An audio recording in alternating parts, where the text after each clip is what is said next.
بسم الله الرحمن الرحيم الحمد لله رب العالمين له النعمة وله الفضل وله الثناء الحسن وصلوات الله البر الرحيم والملائكة المقربين على سيدنا محمد أشرف المرسلين وحبيب رب العالمين وعلى جميع النبيين اللهم علمنا ما جهلنا وذكرنا ما نسينا وانفعنا بما علمتنا وزدنا علما وإنا نعوذ بك من حال أهل النار اللهم وفقنا لما تحبه وترضى وارزقنا الإخلاص لوجهك الكريم اللهم لا سهل إلا ما جعلته سهلا وأنت يا حي يا قيوم تجعل الحزن إذا شئت سهلا اللهم أعنا على ذكرك وشكرك وطاعتك وحسن عبادتك فإنه لا حول ولا قوة إلا بك يا الله يا رحمن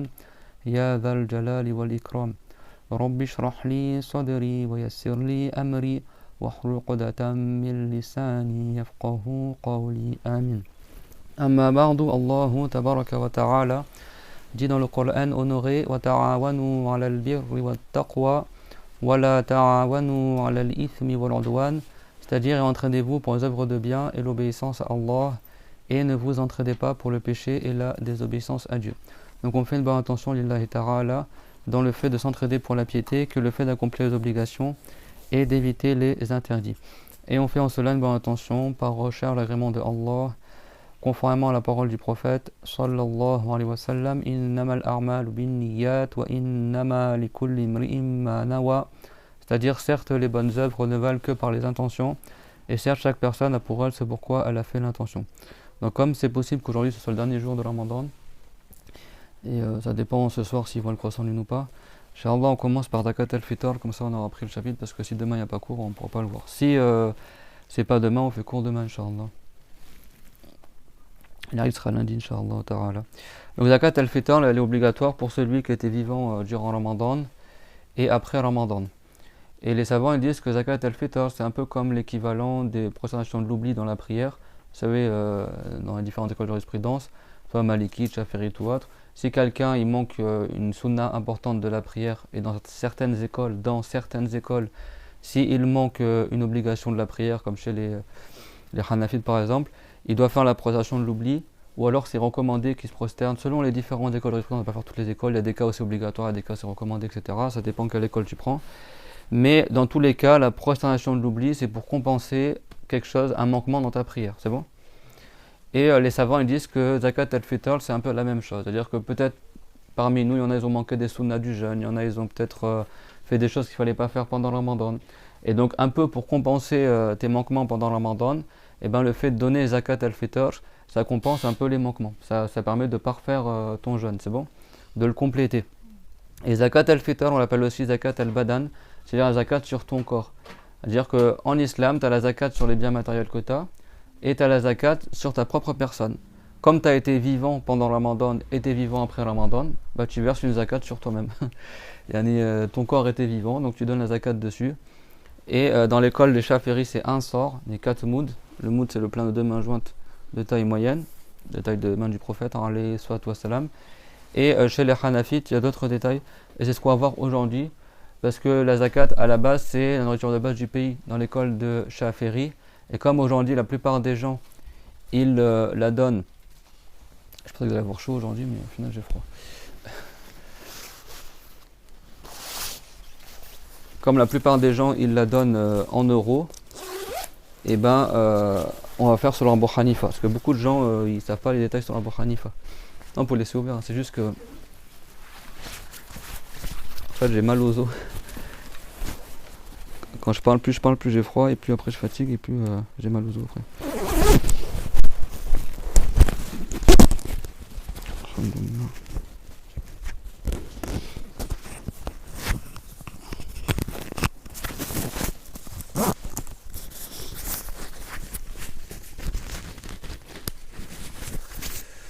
Donc on va voir Inch'Allah la Zakat al-Fitr dans l'école de Abu Hanifa. Alors Zakat al-Fitr à la base dans l'école de Shafi'i, il y a plusieurs temps pour la verser. Un temps de de permission qui est tout le mois de Ramadan. C'est-à-dire que la zakat al-fitr, tu peux la donner avant la fin de Ramadan. Tu as tout le mois de Ramadan pour la donner, si tu veux. Après, le temps de recommandation Waqt al-Fadila, c'est avant la prière de l'Aïd. Donc si demain c'est l'Aïd, on verra ce soir. Alors bien sûr, c'est toujours en fonction de l'observation du croissant de lune, pas savoir à l'avance quand est-ce que c'est la fin de Ramadan. Et donc, si le croissant de lune est vu, demain ce sera l'Aïd. La sunna, c'est qu'il donne la zakat avant le jour de l'Aïd. Et la zakat, comme il a dit le prophète, c'est tuhratan lis-sa'im, c'est une purification pour le jeûneur, et turmatan lil-fuqara, et c'est une nourriture pour les pauvres. Parmi les sagesses, zakat al-fitr, écoutez bien, ça montre la beauté de l'islam, c'est que ça permet aux pauvres de manger le jour de l'Aïd. Parce que les riches, ils donnent leur zakat avant la prière de l'Aïd, et ceux qui n'ont pas d'argent, les pauvres, ils récupèrent la zakat, et du coup, ils ont quoi de se nourrir le jour de l'Aïd. Et vous vous rappelez que le jour de l'Aïd, c'est un jour qu'il est interdit de jeûner. Parce que le prophète, alayhi salam, il a dit que c'est un jour où on mange, où on boit, et on évoque Allah. D'accord? Yawmu aklin wa shurbin wa dhikrillah. Vous vous rappelez? Le cours précédent, tout est lié. Hein. Et après, il y a un temps déconseillé qui est après la prière de l'Aïd. C'est déconseillé, sauf si tu as une excuse, tu attends un proche parent ou quelqu'un qui a plus besoin de la zakat que ceux qui sont présents. Donc du coup, tu as retardé. Là, dans ce cas-là, c'est pas déconseillé. Mais en revanche, c'est obligatoire que tu donnes la zakat avant le coucher du soleil, parce qu'après le coucher du soleil, le jour de l'Aïd est terminé. C'est bon? Sauf si y a pas de pauvre, toi tu attends que le pauvre il arrive, il est en voyage et il va arriver après le coucher du soleil. Sauf si tu as une excuse. Mais à la base, c'est permis de la donner durant le mois de Ramadan, avant le jour de l'Aïd. La sunna, c'est la donner avant la prière de l'Aïd. Si tu l'as retardé après la prière, ça reste permis, c'est pas haram, mais c'est déconseillé, ça fait une excuse. Et si tu la donnes après le jour de l'Aïd, c'est haram. Sauf si tu as une excuse. C'est clair, mon tout le monde? Et à la base, chez beaucoup de savants, on donne zakat al-badan, la zakat du corps, là où ton corps se trouve. Donc si tu es en France, à Paris, tu la donnes à Paris. Si tu es au bled, tu la donnes au bled. Tu la donnes là où ton corps se trouve. Et pour la zakat des biens, tu la donnes là où tes biens se trouvent. Ceux qui ont de l'or, de l'argent, etc. Ils donnent la zakat à l'endroit où son argent se trouve. S'il habite à Paris et son argent à Marseille, il sort la zakat à Marseille, par exemple. Et pour zakat al-badan, il sort la zakat à l'endroit où son corps il est. Parce qu'il donne la zakat sur ton corps. C'est bon, c'est pas zakat al-mal, zakat al-badan. zakat al-badan yukhrijuha haythu yakun badanuhu. والجواز أن يخرج زكاة الفطر كل شهر رمضان وقت الجواز لدفع الزكاة والسنة أن يدفعها قبل صلاة العيد ويكره أن يخرجها بعد صلاة العيد إلا لعذر لانتظار النخل قريب مثلا ويحرم أن يخرجها بعد مغرب يوم العيد لأنه يكون انتهى يوم العيد إلا لعذر كان يكون شخص أحوج ينتظر يقدم من الخارج مثلا فيؤخر الزكاة. Souvent je nettoie la tablette, je sais pas, il y en a qui posent des questions, mais parce que souvent il y a des poils de chat qui volent dessus, et les poils de chat, chez certains savants, c'est impur. Comme il y a de la religion, j'essaie de pas les laisser dessus, quoi. Quelqu'un il croit que tout le cours je passe mon temps à illustrer ma tablette. C'est jamais. Parce qu'en ce moment je pense à la saison où les chats ils perdent leurs poils. Du coup, avant ça faisait pas, mais là souvent j'ai des poils qui volent dessus. C'est clair pour zakat al-fitr? Donc c'est al-fitr en arabe, ça veut dire la rupture du jeûne. وزكاة الفطر تجب بإدراك فجر يوم الفطر فمن مات أو افتقر قبله أو أسلم أو اغتنى أو ولد له بعده لم تلزمه. Donc là on va عند أبو حنيفة درس اليوم إن شاء الله. Donc zakat al-fitr est obligatoire par le fait que la personne soit encore vivante à l'aube du jour de l'Aïd. C'est clair? Donc si quelqu'un il est mort avant l'aube du jour de l'Aïd, il est mort cette nuit par exemple, et demain c'était l'Aïd, il n'y aura pas de zakat à donner pour lui. Ou alors il est devenu pauvre avant l'aube du jour de l'Aïd. Ou alors il est rentré en islam après Ramadan. Ou alors le jour de l'Aïd, et c'était l'aube du jour de l'Aïd, et lui est devenu riche à ce moment-là, mais il n'était pas riche pendant Ramadan, la veille de l'Aïd. Tous ces gens-là, ou alors il a un enfant qui est né le matin de l'Aïd. Donc cet enfant-là, il n'était pas vivant, il n'était pas né durant Ramadan. Donc il n'aura pas de zakat à donner pour lui. C'est clair? Celui qui donne la zakat, ou celui pour qui on donne la zakat, comme les enfants, c'est celui qui était vivant à la fin de Ramadan, le soir du dernier jour de Ramadan, et il est vivant le matin de l'Aïd. C'est clair pour tout le monde? Et il a les conditions qu'il remplit pour verser la zakat, c'est-à-dire qu'il a le montant de la zakat en plus de ses dettes, en plus de ce qu'il a besoin pour vivre, pour manger, pour payer les habits de l'Arid ou les gâteaux. Vous avez déjà appris ça, non? C'est clairement tout le monde? C'est-à-dire qu'il avait sa suffisance et en plus de la suffisance, il a de quoi donner la zakat. La zakat sur Abu Hanifa, cette année, c'est un peu moins de 7 euros. C'est clairement tout le monde? Ça dépend après comment tu... Donc si lui il trouve les 7 euros environ en plus de ses dettes, en plus pas quelqu'un il a 20 000 euros de dettes, il n'a pas de quoi les rembourser, il n'a pas de zakat à donner. C'est clair? Et dans l'école d'Abu Hanifa, écoutez bien, parce qu'il y a beaucoup de gens qui mélangent entre les Hanafites et les Shafirites. Chez Abu Hanifa, tu donnes pas la zakat pour ton épouse, si elle a les moyens de donner la zakat pour elle, et tu donnes pas ta zakat pour les parents pauvres. C'est bon? Chez Abu Hanifa, tu donnes la zakat que pour tes enfants s'ils sont à ta charge, s'ils sont pas encore pubères. C'est clairement tout le monde? Parce que chez les Shafirites, tu donnes la zakat pour ton épouse et pour tes enfants et pour tous ceux qui sont à ta charge. Tes parents pauvres, etc. Chez les Hanafites, c'est pas pareil. Chez les Hanafites, si la femme elle a les moyens de donner par exemple 7 euros, c'est elle qui donne sa zakat, c'est pas son mari. Le mari donne la zakat pour lui et pour ses enfants, c'est tout. Et pas pour les parents pauvres, c'est clair, parce qu'il y en a, ils mélangent entre les deux. Donc ils disent, vous donnez 7 euros pour la zakat sur Abu Hanifa, et aussi pour vos enfants et ceux qui sont à votre charge, et pour votre épouse, et pour... Ça, c'est pas sur Abu Hanifa. Ça, c'est selon Shafirite, que tu donnes pour ta femme et tes parents pauvres. C'est clairement tout le monde? Chez Abu Hanifa, tu donnes pour tes enfants qui sont à ta charge, et par exemple qui sont pas encore pubères, par exemple, et à condition que l'enfant, bien sûr, il n'est pas riche. C'est clair? Et pour toi-même, et ton épouse, si elle a les moyens de donner la zakat, c'est elle qui donne la zakat pour elle-même. C'est clairement tout le monde? Donc mélangez pas entre les écoles, on a déjà parlé dans le cours précédent. Si tu donnes ta zakat sur l'Abu Hanifa, tu fais toute la zakat sur l'Abu Hanifa. C'est pas tu donnes des euros et après tout le reste de la zakat tu fais selon Malik ou selon Abu Hanifa. Ça marche pas. C'est clair? Sur l'Abu Hanifa, c'est pas les mêmes quantités. Il y a des cas où tu donnes la moitié d'un sort, il y a les cas où tu donnes un sort, et chez les Hanafites, c'est combien le sort? On l'a vu au cours dernier. Chez les Shafirites, c'est combien? 5 ou 6 mouds. Ouais. 5 ou 6 mouds, c'est bon? Chez les Shafirites, c'est 4, donc c'est pas la même quantité. Donc quand on dit un demi-sort chez les Hanafites, un demi-sort, si tu considères que le sort c'est 6 mouds, ça fait 3 mouds.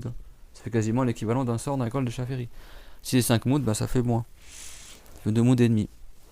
Et selon que tu donnes du blé ou de l'orge ou des dattes ou autre, parce que chez les Hanafites, tu peux donner l'équivalent de la zakat.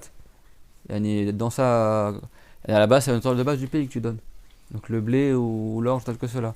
Mais si tu donnes des dattes, il y a un cas. Si tu donnes, par exemple, chez les Hanafites, tu peux donner en dattes, en autre que la notion de base du pays. C'est bon? Que ce soit des dattes, que ce soit de l'orge, que ce soit de l'argent, etc. Donc selon les Hanafites, en fonction de ce que tu donnes, la quantité elle change. Des fois c'est un demi-sort et des fois c'est un sort. Si tu donnes du blé par exemple, c'est un demi-sort que tu donnes. C'est clair? Si tu donnes des dattes ou de l'orge, tu donnes un sort entier.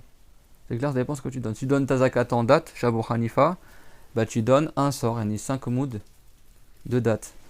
C'est bon? 5 bols remplis de dattes. Sèches, bien sûr. Les dattes, c'est sec. C'est clair? Tamar, c'est les dattes sèches, on a déjà vu dans le... Bon, ça, on va le voir, Inch'Allah. Quand on dit les dattes, à la base, c'est les dattes sèches. Parce qu'à la base, on mesure pas, on n'a pas pris dans la zakat que quelqu'un donne la zakat pour les dattes, il les donne sèches. C'est quand c'est humide, tu peux pas quantifier. Et c'est pareil pour le gaz d'uraire. Tu peux pas quantifier les dattes et les raisins s'ils sont humides encore. Parce qu'il y a l'humidité dedans. Tu attends qu'ils sèchent, une fois qu'ils sont sèches, là, tu peux après les peser ou au volume. À la base, c'est le volume. Bon, ça marche aussi pour les peser dans le riba.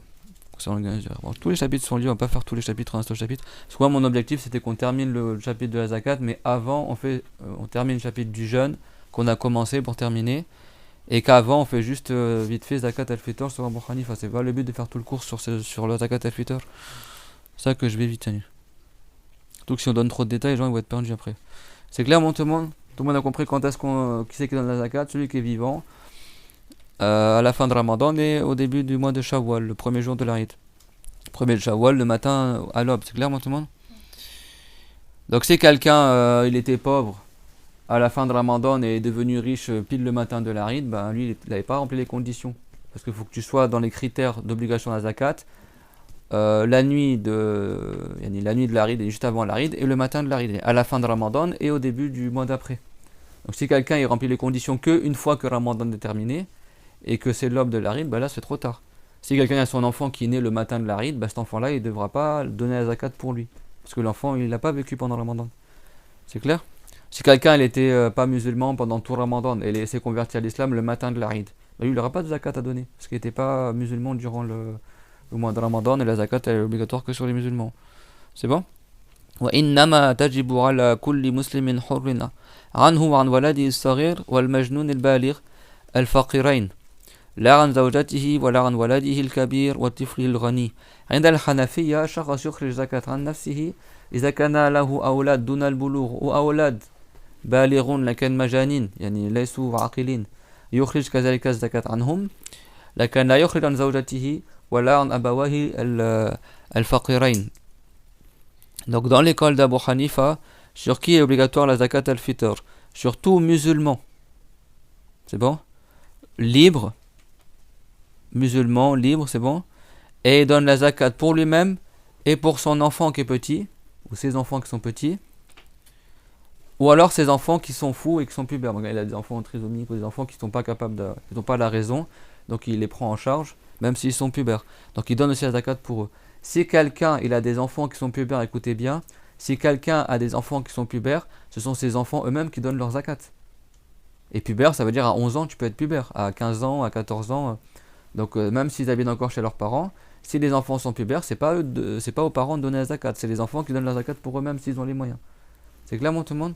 Donc si les parents ils veulent donner la zakat pour leurs enfants pubères qui sont pas fous, et ben les parents ils demandent à leurs enfants que les enfants les mandatent. Bon, les enfants ils disent à leurs parents voilà moi je dis au père voilà donne la zakat pour moi. Sinon la zakat elle compte pas.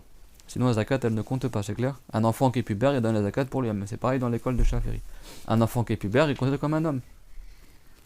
Il n'y a pas d'adolescence en islam. C'est soit t'es pas pubère t'es un enfant, soit t'es pubère t'es devenu un homme ou une femme, c'est clair?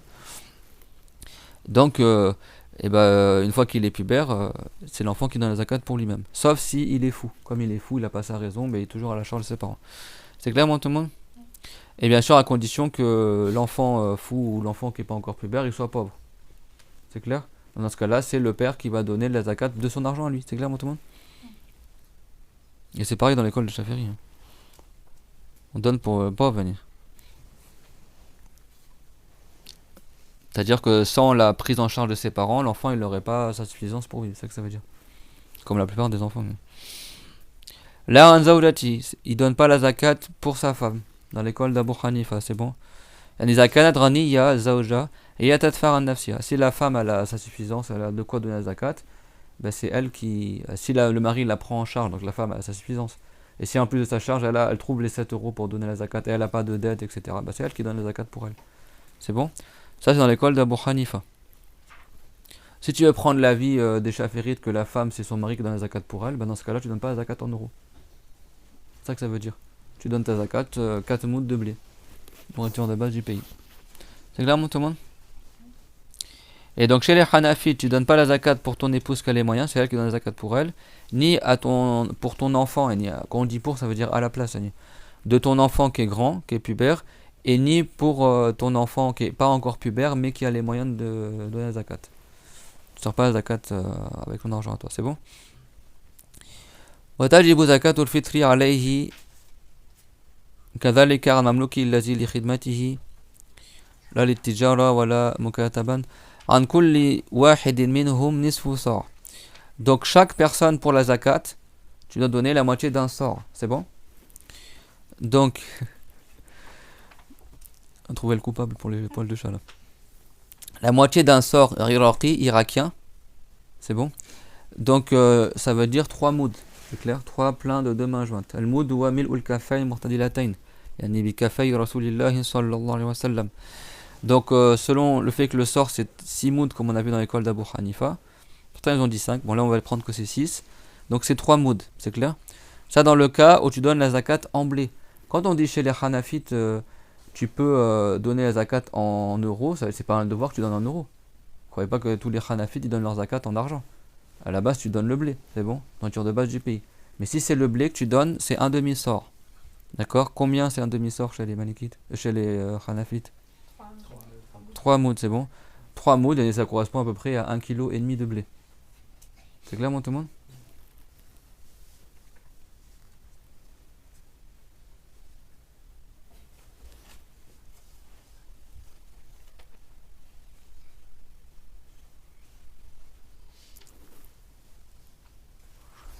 Ah.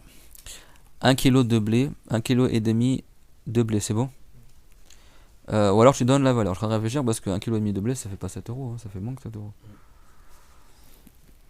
Alors après, je sais pas si les gens ils prennent un sort, 4 moods selon Chafirit et ils ont 30. Il y a un demi-sort de blé, ça fait 3 moods de blé quoi. Si le blé on arrondit à 3 euros, ça fait presque 5 euros quoi. Bref. Bah après, ça dépend aussi est-ce que toi tu as voulu donner la valeur du blé ou la valeur des dattes ou la valeur. C'est clair? Parce que si c'est les dattes ou de l'orge, dans ce cas-là, c'est un sort. Et un sort, c'est 6 moods. 6 moods et ça fait à peu près 3 kilos de graines d'orge. C'est clair, mon tout le monde? Là, j'ai vu qu'un demi-serre irakien de blé, c'est estimé à 2,145 kg. Et pas 1,5 kg. Et 2,145 kg, ils disent que ça fait 3 euros. Donc ça fait 3 fois 2, ça fait à peu près 6,43 euros, donc ça fait en dessous de 7 euros. Ok, bah ça dépend après c'est quoi le sort, etc. C'est quoi la mesure que tu as dit? L'estimation la plus précautionneuse du demi-serre irakien est de 2145 g de blé.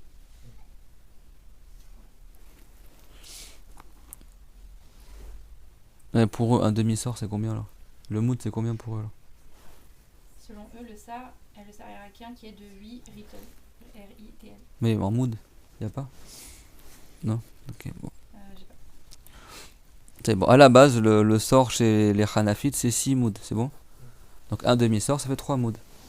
Et le mood à la base, c'est le plein de deux mains jointes, la taille des mains du prophète. Après, là, il y a les plus précautionneux, c'est-à-dire qu'ils ont dû prendre la valeur la plus élevée qu'il y a chez les Hanafites.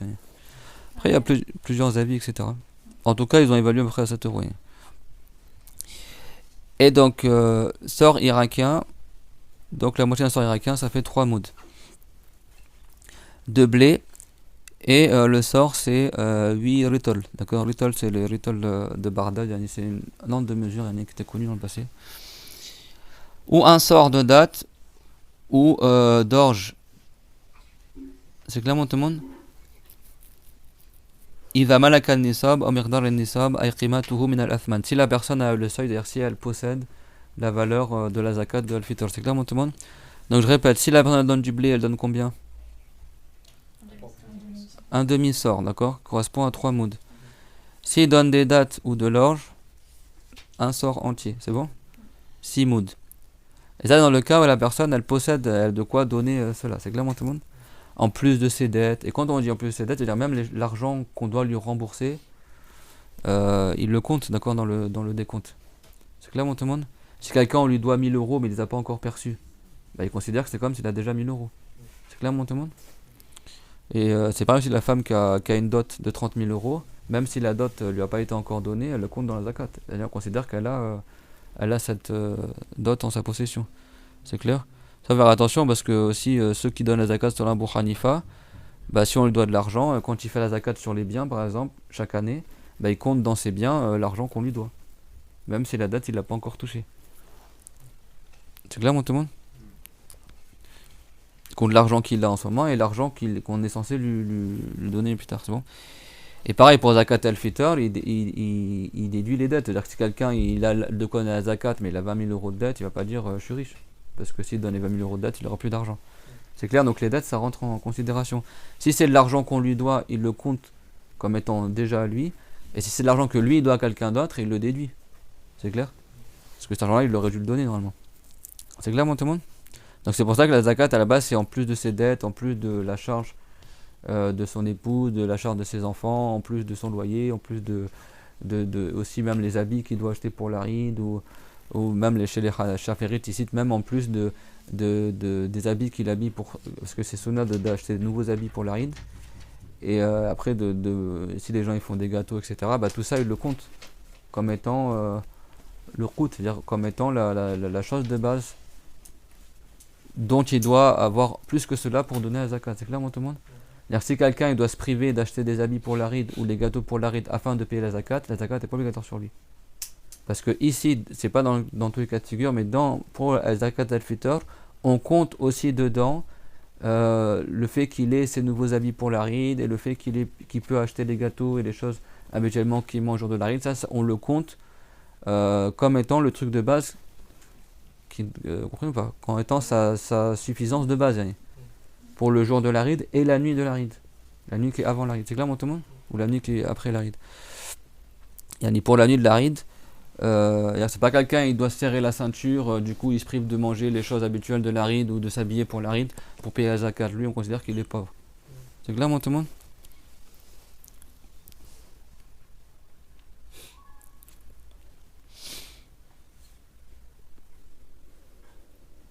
Et donc, quand on dit qu'il est la valeur de la zakat, le nisab, c'est-à-dire quel que soit le bien, et même s'il l'a en bétail, il l'a en fruits, en légumes, en euros, en dollars, c'est clair, mon tout le monde?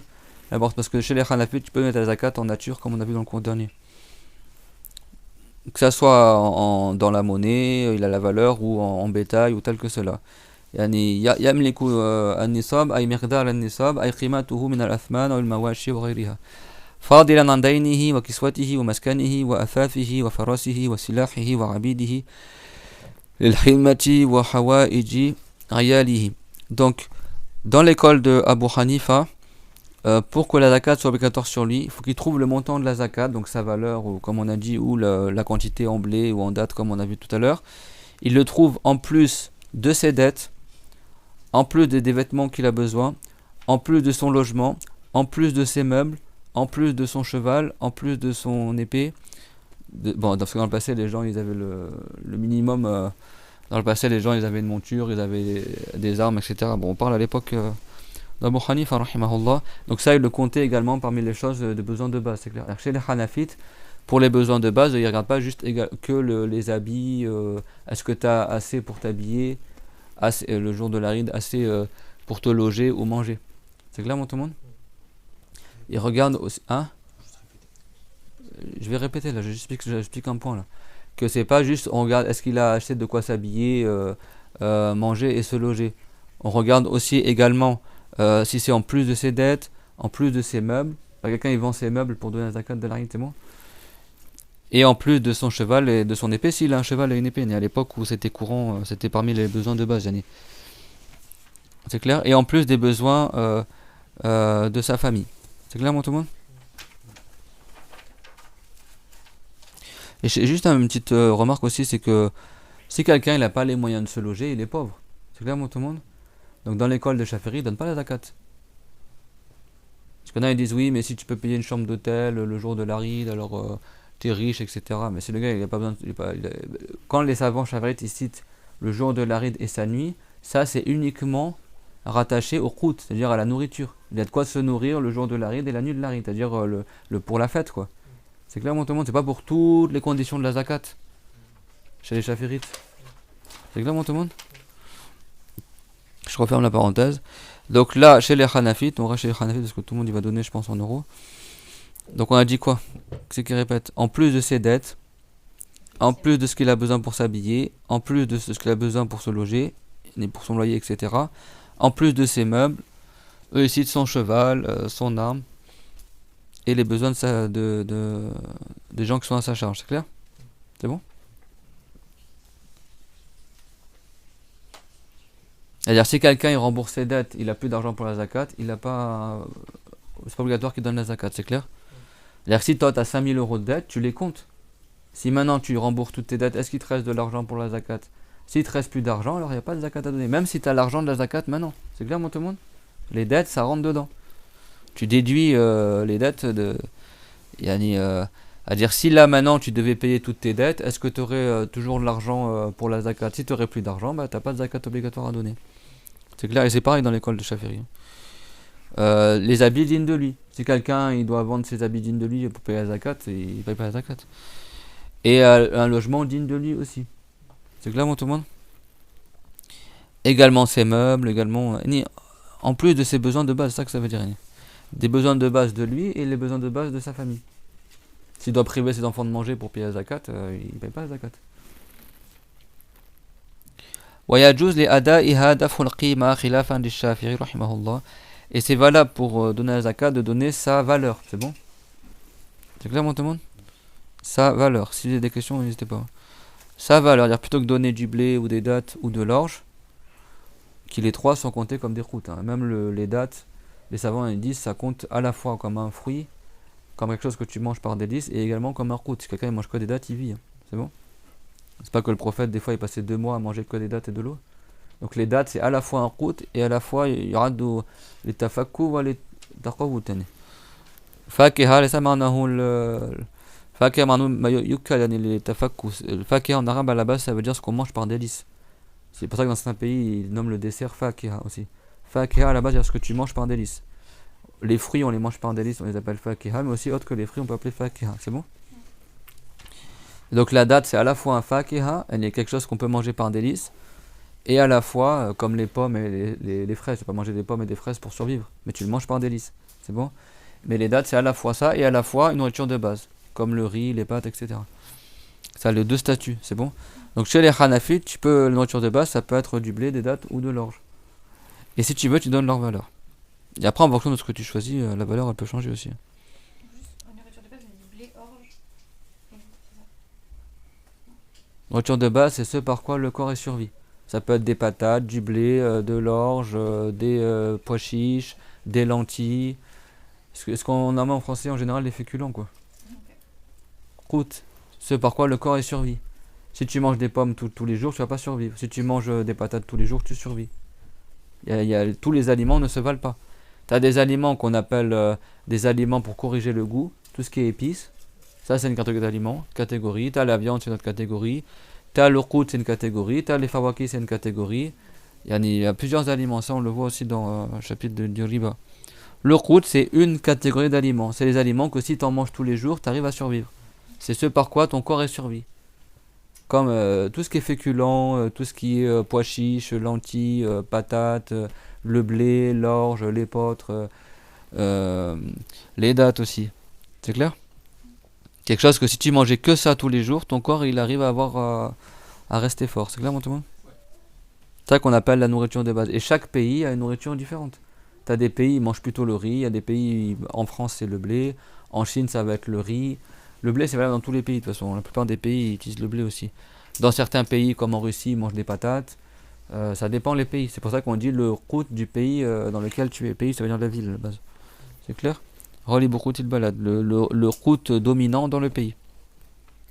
Et le blé, la plupart des pays, ils prennent le blé comme nourriture de base. C'est clair, tout le monde? C'est ça qu'en français, on dit gagner son pain. Parce que la base de l'alimentation française, c'est le pain. Comme dans beaucoup de pays. Le blé, quoi. D'ailleurs, le blé, souvent, on le dit aussi pour l'argent. C'est la nourriture de base. وتجب النية في جميع أنواع الزكاة مع الإفراز للقدر المخرج أو مقارنة للأداء عند الدفع للمستحق. Donc l'intention, je vais faire plus en français qu'en arabe. L'intention pour toutes les zakats, c'est un devoir de la mettre. Et l'intention, tu la mets lorsque tu mets de côté l'argent ou la chose que tu veux donner en zakat, c'est bon? Quelqu'un va me donner des dates. Tu as plein de dates à la maison, mais tu veux que ces bols-là de dates, ces 6 bols-là, ces 6 mots de dates, ça sera la zakat. Mais il les met de côté. Ben, il met l'intention sur ces dates-là. C'est bon? Parce que la zakat, ça concerne un bien en particulier. C'est clair, tout le monde? C'est-à-dire que quand tu mets de côté tes euros pour la zakat, ou ton or ou ton argent, quelle que soit la zakat que tu donnes, ou les dates, ou l'orge, ou le blé pour la zakat al-fitr, c'est pas quelqu'un, il faut qu'il mette l'intention sur une zakat, sur une quantité en particulier. C'est bon? Et les enfants, arrêtez de parler parce que ça me perturbe en fait depuis tout à l'heure. Donc vous asseyez dans le cours et vous arrêtez de discuter. Parce que je suis extrêmement fatigué. C'est le dernier jour de Ramadan, je suis vraiment épuisé. C'est clair? Et je vous demande à tout le monde, quand il y a des enfants qui viennent au cours, ne les faites pas jouer. Soyez parmi les gens qui aident pour la religion. Parce qu'aujourd'hui, quand tu es enseignant, tu dois tout faire tout seul. Et être enseignant de religion, je sais pas, moi j'ai l'impression que les gens ils croient que être enseignant de la religion, c'est t'appuies sur le bouton play et le cours il part. Les cours de religion, c'est des heures de préparation à la maison. Hein. Et préparer tes supports et prendre ces sciences-là pendant des années et préparer les cours. Moi, quand j'étais à l'université, pour 1 heure de fiqh, notre prof, elle faisait 3 heures de préparation avant le cours. 3 heures. Les gens ils croient que quand tu es enseignant, tu mémorises tout par cœur, juste appuyer sur un bouton, le cours il sort. Non, il y a en amont et des préparations. Moi, je passe des heures chez moi à préparer les cours avant de vous donner cours. C'est pas facile d'enseigner la religion. Et en plus en français, en arabe, etc. Pour 1 heure de cours, il y a 6 heures de préparation en amont. Et là, sur Abu Hanifa, aujourd'hui, j'ai dû chercher dans les livres hanafites pour essayer de vous résumer le cours, etc., etc. En plus du cours qu'on fait d'habitude. Et les gens ils sont juste là, non mais donne ci, donne ça, etc. Ils croient que c'est comme si c'est une playlist, tu appuies sur tel bouton, le cours il sort, un cours ça se prépare. Et la préparation du cours elle dure plus longtemps que le cours lui-même. C'est-à-dire que si l'enseignant, tu lui laisses pas le temps, le temps libre pour qu'il prépare ses cours, comment il va donner cours?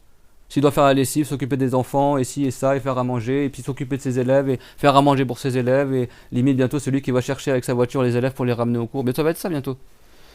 L'enseignant il doit tout faire maintenant à cette époque-là. C'est Moi, ma voisine qui était enseignante donnait cours en même temps, elle avait son bébé dans les bras.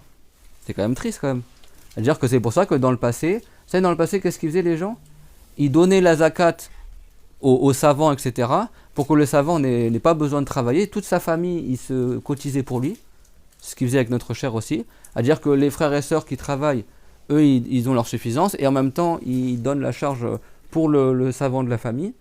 Et s'il n'a pas assez, on lui donne de la zakat pour justement exprès éviter qu'il travaille. Comme ça, tout son temps, il est optimisé pour la religion. Moi, des fois, ça me brise le cœur quand je vois qu'il y a plein de gens qui veulent apprendre l'arabe. Je sais que je suis capable de leur donner, mais je peux pas. Parce que j'ai pas le temps, et j'ai pas l'énergie, ou je suis trop fatigué, etc. Et ça me rend triste. Parce que je me dis, si on serait dans un système qui libère les enseignants leur temps, et qui les... avec un... Voilà, ou des gens, je sais pas, ou qu'on a un local, ou qu'on ait du temps, etc. Ou des gens où il y a une entraide, ou des trucs comme ça, etc. Et ben, on pourrait faire plein de choses. Mais il y a plein de trucs que je ferai pas, et peut-être que je vais mourir et j'enseignerai pas ces choses-là, parce qu'on peut pas. Parce que aujourd'hui, les enseignants doivent tout faire. Ils doivent jouer le rôle du papa, de la maman, ils doivent travailler, ils doivent donner cours aux gens, ils doivent faire les courses, et ça, c'est pas normal. Tu as une masse de gens qui viennent pour apprendre la religion, et les gens, ils sont que à demander. Demande. Personne, il aide, en fait. Quasiment. Et ça, c'est pas normal. Dans le passé, les gens, comment tu veux que l'enseignant ou le savant, pas de moi en particulier, il donne sa science si on lui donne pas le temps pour qu'il donne la science? C'est ça que notre cher, il y avait des sœurs, mes voisines à moi, qui faisaient aller chez le cher, qui faisaient la cuisine pour le cher. Il y avait des gens, même dans les pays arabes, c'est comme ça jusqu'à aujourd'hui au bled. Tout le village, il se mobilise pour que les enfants. Même en France, c'était comme ça avant. En France, c'était pas les parents tout le temps qui élevaient leurs enfants. Il y avait des précepteurs, il y avait des enseignants qui venaient à la maison, il y avait des gens qui venaient s'occuper des enfants, etc. Nous, on doit s'occuper de nos enfants et on peut s'occuper des enfants des autres. Après, alhamdoulilah, c'est pas une plainte que je dis, c'est juste pour que des fois on a besoin de dire certaines réalités pour que les gens ils prennent conscience, qu'on se réveille. Moi je suis très content, ça fait des récompenses. Parce que quand tu vois que le prophète alayhi salam il a dit qu'à la fin du monde, les gens auront la récompense de 50 parmi les compagnons, ben c'est à cause de ça. Parce qu'à l'époque des compagnons, ça n'existait pas ça. À l'époque des compagnons, les gens même ils donnaient ici il avait 2 maisons, ils donnaient la deuxième maison à un autre compagnon qui était pauvre. Il y avait l'entraide, on appelle Mouassat, et tellement il y a très peu d'entraide pour la religion, pour le bien interdire le mal, que tellement tu patientes et tu es tout seul, limite contre tous, et le prophète il a dit vous aurez la récompense comme 50 de parmi les compagnons. Parce qu'à l'époque des compagnons c'était plus facile dans certains sujets que maintenant. À l'époque des compagnons il n'y avait pas cet égoïsme ou cet truc qu'on te laisse galérer tout seul, surtout en région parisienne. Ça n'existait pas. À l'époque des compagnons, quand les gens qui ont fait les gires ils sont arrivés à Médine, les gens, ils avaient de l'argent, ils ont divisé leur argent en deux, ils disent prends la moitié de mon argent. Il y a plusieurs maisons, regarde quelle maison tu veux et je te la donne. C'était ça leur niveau de solidarité. Nous aujourd'hui... Après, alhamdoulilah, je dis ça, mais il y a des gens, alhamdoulilah, qui ont cet esprit-là. Moi je connais certains Libanais ou autres, ils m'ont proposé de me donner une voiture. Alhamdoulilah, bon, moi j'ai pas accepté, mais t'as des gens, ils ont cette mentalité-là, mais souvent c'est des gens qui viennent du bled. En France, il y a beaucoup de gens, ils ont la mentalité, pas vous, alhamdoulilah, heureusement, mais t'as plein de gens, et malheureusement ça déteint chez les musulmans, ils ont la mentalité des gens assistés. Parce que ma mère elle disait à chaque fois. Aujourd'hui c'est d'assister, parce que dans le passé c'était pas comme ça les Français. Aujourd'hui avec le RSA, le machin, le ci et ça, les gens, même dans la religion, ils sont habitués à être assistés. C'est-à-dire qu'il faut tout faire à leur place, il faut tout leur mâcher le travail, il faut tout faire... Pour eux, ça c'est une mauvaise mentalité. Les gens du bled qui n'ont pas d'aide sociale, tout ça, qui sont habitués à tout faire tout seul, c'est des bulldozers en religion. C'est des gens, ils se débrouillent tout seuls. Ça, c'est important aussi des fois de se mettre à la place des enseignants. Je parle pas de moi en particulier, moi je pense à d'autres personnes aussi. Parce que moi aussi, je fais ça avec mes enseignants. J'essaie de faire ça avec les enseignants. Des fois, on a l'impression que les enseignants, c'est des gens, des surhumains, ils sont capables de faire plein de trucs, donner 15 cours dans la journée, ils sont jamais fatigués, et c'est fou. Les enseignants, ils sont des êtres humains comme tout le monde, Dani. Et quand tu vois certains enseignants qui font des cours partout, des fois, faut penser à eux, tu te dis, purée, comment ils font de fatiguer. Vous savez qu'il y a beaucoup d'enseignants, ils ont aucune vie de famille. Il y a des enfants, des enseignants qui ne s'occupent pas du tout de leurs enfants, et qui s'occupent pas du tout de leurs femmes, et que ça se passe hyper mal dans leur mariage à cause de ça. Parce qu'ils sont que dans les cours et leur femme des fois elle a même pas la charge ou les enfants ils connaissent même pas leur père, etc. Et c'est pas rare, et je parle pas en France, hein, je parle même en dehors de la France, hein. T'as certains même chers, etc. Leurs enfants c'est des délinquants parce que leur père s'est jamais occupé d'eux.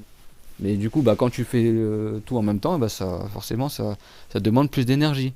Mais c'est pour ça que vous, si vous avez l'occasion d'aider une enseignante ou un enseignant, etc., même pour des trucs tout simples, je ne dis pas par rapport à moi, je ne demande rien du tout moi, mais faites-le parce qu'il y a beaucoup de récompenses. Il y a beaucoup de récompenses. Moi, je connaissais des enseignants, bah, je donnais cours à leurs enfants. Il y a plein d'enseignants dans les pays musulmans, c'est pas eux qui donnent cours à leurs enfants, ils délèguent ça à d'autres personnes. Déjà parce que l'enfant il est plus réceptif. Des fois, quand c'est pas les parents qui donnent cours directement, et aussi parce que quelqu'un qui est cher, des fois, il a pas le temps pour donner cours à ses enfants. Et un enfant, c'est pas comme un adulte. Un enfant, faut que tu répètes 15 000 fois la même chose. Tu enseignes le Coran, ça demande énormément de temps d'enseigner aux enfants. Parce qu'un enfant, il assimile lentement, donc tu répètes, tu répètes, tu répètes, tu répètes, tu répètes, tu répètes. Donc souvent dans le passé, ils déléguaient ça des fois à leurs élèves ou à d'autres enseignants des fois moins qualifiés. Et comme ça, le cher, il s'occupe de donner cours à des gens qui sont à un plus haut niveau. Parce qu'il y a des sciences, c'est pas tout le monde qui peut les enseigner. Maintenant, on fait tout. Donc non, si par exemple, il y avait plus de gens qui donnaient cours dans le minimum pour les débutants, bah nous, ça nous libérerait pour donner cours plus poussés pour des gens qui ont un niveau plus avancé, par exemple. Et comme aujourd'hui, c'est la pénurie dans tous les domaines, bah du coup, on fait tout, quoi. Tous les niveaux. Bah, alhamdoulilah. Ça fait que ça veut dire quoi? Ça veut dire que les gens qui sont dans ça, bah du coup, ils ont énormément de récompenses. Parce que du coup, bah dans le passé, en fait, je retrouve à faire le travail de 10 personnes, quoi. Bah alhamdoulilah, ça fait plus de récompenses. Alhamdoulilah. Mais c'est pour ça que aussi, soyez honnêtes, surtout pour les enfants, yani, que ce soit pour moi ou pour d'autres, c'est pas évident hein, de faire grandir ses enfants ici. Avec tout ce qui se passe, c'est de plus en plus, voilà, c'est de plus en plus compliqué. Déjà, les adultes ont peur pour eux, alors que déjà des enfants. Yani. Donc c'est pour ça qu'il faut s'entraider aussi dans ça. Si tu vois un enfant, par exemple, il joue pendant le cours, un enfant, je sais pas, il fait un truc qui est pas bien, avec chacun parmi nous, il en donne le bien, interdire le mal. Tout comme nous-mêmes, on le fait entre nous. Bon, je vais me calmer, sinon tous les ballons vont éclater. Ça, c'est un conseil. Des fois, c'est pas dirigé entre vous. Il y a beaucoup de gens aujourd'hui, parmi vous qui aident pour les cours et c'est pas en particulier par rapport à moi, hein. Mais c'est juste une remarque générale. C'est parce que d'autres gens aussi ils vivent la même chose. Hein. Quand on parle, par exemple, du frère qui va au pressing, tout ça, bah heureusement qu'il le fait. Alhamdoulilah, qu'il a investi dans sa vie de famille. Mais c'est pour dire que nous, parce que lui, il vient d'un pays musulman, moi c'est pareil aussi. En fait, on s'étonne de ça parce que si on avait resté dans les pays musulmans où on a vécu, ça aurait pas eu lieu ça. Tu vois. Mais c'est pour te dire, des fois on parle entre nous, on dit mais regarde la France comment c'est quoi. Quand on fait des trucs, ça aurait été jamais imaginable ça aurait pas été imaginable quoi. Dans les pays musulmans. Dans les pays musulmans, je sais pas, tu vois un cher, il va faire des trucs comme ça, les gens ils vont quoi, non non mais c'est bon, on le fait pour toi, etc. Même le prophète Mohammed il faisait ça pour lui. Dans Muslim, ça a rapporté une fois, ils étaient en voyage et ils voulaient faire à manger, etc. Et donc les compagnons disent bon moi je vais chasser le gibier, il va dire moi je vais l'égorger. Et le prophète a dit bah moi je vais chercher le bois pour faire le feu. Et les compagnons ils ont dit mais nous on le fait pour toi, oh merci de Allah. Et le prophète a dit alayhi salatu wassalam, dans le sens que il n'aime pas se démarquer de ses compagnons. Donc le prophète il participait, quand il construisait des mosquées il participait même s'il devait se salir, etc. Et puis chez lui il recousait lui-même ses habits, c'est que c'est pas blâmable du tout de faire ça. Mais malgré ça les gens ils aidaient aussi. C'est vrai que c'est important l'entraide, d'ailleurs c'est pour ça qu'on dit science entraide. C'est pour ça aussi que l'entraide dans la religion, c'est hyper important. Et ça se perd de plus en plus. Et l'entraide c'est un devoir à la base. Quand Dieu l'a dit wa ta'awanu 'alal birr et entraidez-vous pour le bien, ça veut dire que c'est un devoir de s'entraider. Et malheureusement aujourd'hui les gens ils s'entraident soit pour le mal ou soit ils s'entraident pour faire tomber les gens ou pour nuire, etc. Par contre quand c'est pour la religion, c'est triste, hein, malheureusement. Vous savez il y a une chose qu'ils disent les savants, ils disent la personne qui est le plus loin du savant ou du saint, c'est sa femme, ses enfants et son serviteur. Et je pense beaucoup d'entre vous, ils ont vu ça. C'est que souvent, des fois, le plus éloigné, c'est ta propre famille, quoi. Ceux qui te nuisent le plus, des fois, c'est ta propre famille. Ou, ça, c'est pas normal. Normalement, si c'est une famille, elle est musulmane, ou une famille, ils ont appris, etc., ils doivent tous se mobiliser pour soutenir le frère ou la sœur qui est dévoué pour la religion. Dans le passé, c'était ça. Les musulmans faisaient plusieurs enfants. L'enfant le plus intelligent, ils disaient, bah, c'est lui qui va être un savant. Et tout le reste de la famille s'est mobilisé et pour que l'enfant il n'ait pas à travailler, etc. Pour que l'enfant il soit entièrement consacré pour apprendre la religion. Parce qu'apprendre la religion, ça demande énormément de temps. Énormément de temps. Et apprendre l'arabe, etc., etc. Donc souvent, bah, la personne, si vraiment elle veut devenir un savant ou quelqu'un d'érudit, bah, il faut qu'il mette tout son temps dedans. Shafi'i disait Innal ilma la yu'tika ba'dahu illa iza a'taytahu kullaka. Que la science, elle te donne pas une partie d'elle, sauf si tu donnes entièrement à elle. Alors tout le monde ne peut pas être un savant, mais il faut au moins que certaines personnes ils soient comme ça optimisées. Si tu vois qu'il a un potentiel dans la science, bah lui on fait en sorte qu'il soit le plus disponible pour apprendre la religion et enseigner. Parce qu'au final, après, c'est lui qui va enseigner à toute sa famille, il va enseigner à son quartier, tout le monde a profité de lui, quoi. Mais si personne, tu les laisses optimiser ça, bah, au final, tout le monde sera ignorant, et même si tout le monde travaille, etc., bah, si tu as une personne au moins dans le quartier qui a appris, bah, ça est utile pour tout le quartier. Même si tout le quartier après il travaille, etc., chacun y profite. Ou un imam dans la mosquée, etc. Mais si tout le monde il fait que travailler dans la dunya et personne n'apprend la religion, bah, tout le monde en pâtit. C'est vrai que dans le passé, les familles musulmanes, ils avaient cette intelligence-là. Et c'est pas ils prenaient l'enfant qui réussit pas à l'école, c'est pas pour la religion comme ils font maintenant. Ils prenaient l'enfant le plus intelligent, celui qui mémorise le mieux et comprend le mieux. Ah bah lui, c'est qui a le plus de potentiel pour la religion. Ils disaient bah lui, on le réserve pour la religion. Ça, dans la baraka dans la famille, après, ce qu'ils ont fait avec notre cher. Notre cher, il était pas pauvre.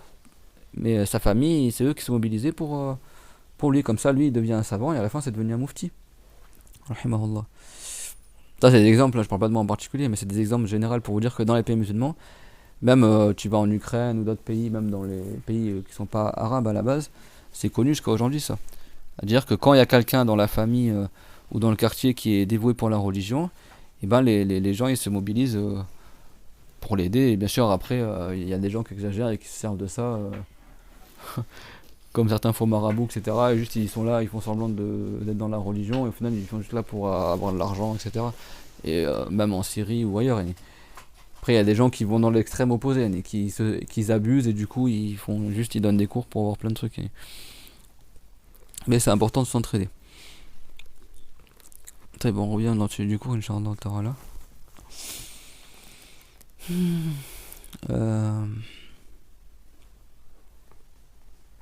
C'est clair, mon tout le monde, zakat al-fitr. Donc on peut donner la valeur, etc. Et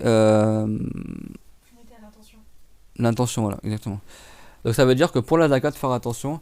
Si la portion de la zakat, elle n'a pas été mise de côté et que tu n'as pas mis attention dessus, ça compte pas comme une zakat. Donc c'est pour ça que si quelqu'un il envoie de l'argent par Western Union ou par virement bancaire, il n'y a rien de matériel sur lequel tu as mis l'attention de la zakat. Donc si tu l'envoies directement au pauvre, ça compte pas comme zakat. Parce que le pauvre il aura l'argent qu'une fois qu'il l'aura retiré. Et l'argent qu'il a retiré, c'est pas l'argent sur lequel tu as mis l'attention de la zakat. C'est un autre argent c'est de l'argent qu'il a retiré. Mais toi, quand tu as fait le virement, tu n'as rien envoyé en fait, c'est que des numéros numériques. Donc si quelqu'un va envoyer sa zakat au bled, qu'est-ce qu'il fait? Il fait un virement au Western Union, quelqu'un là-bas le retire, et une fois qu'il a retiré l'argent, tu demandes à cette personne-là qui mette l'intention à ta place que ce soit la zakat. Et après, cette tierce personne-là, il la donne au pauvre. Parce que c'est pas valable de mettre l'intention sur un virement bancaire, il n'y a rien de matériel. C'est clair, moi, tout le monde?